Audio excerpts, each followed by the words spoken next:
আজি ৰাতিপুৱা টোপনিৰ পৰা উঠাৰ মনে যোৱা নাই, এনেকুৱা ঠাণ্ডা দিছে। আহি পালোঁ পটককৈ চেল্ফ মাৰি পাৰ্টিৰ ঘৰত আজি যাম আপোনাৰ কাজিৰঙা। গাড়ীখন আনি ৰখাই থলোঁ। এফালে দেখা পালোঁ মোৰ পাৰ্টি ওলাই আছে লাহে লাহে।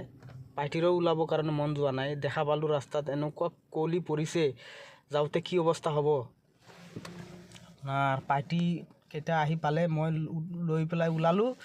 যাই থাকোঁতে আপোনাৰ এনেকুৱা জাম লাগিছে, ধৰি লওক 1 নম্বৰ 2 নম্বৰত গাড়ী 3 কিলোমিটাৰমান চলাব লগা হ'ল। অৱশেষত আপোনাৰ জামটো খুলি দিলে।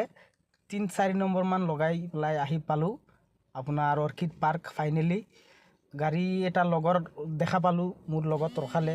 ক'লোঁ যে ব'ল কিবা এটা খাই লওঁ। ৰাস্তাৰ সোৱে বাৱে দেখা পালোঁ একো নাই। ৰাস্তাৰ সেই পাৰে গৈ পালোঁ আপোনাৰ ৰুটি বনাই আছে গৰম গৰম।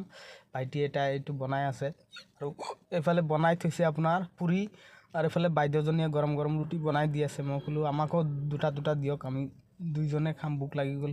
পিছত দিনটোৰ কাৰণে আমি ফ্ৰী হৈ থাকিম আৰু দিনটোৰ কাৰণে চলাই থাকিম। আহি গ'ল ডাঙৰীয়া, আহি গ'ল, দিয়ক খাই লওক, পিছত দেখা যাব।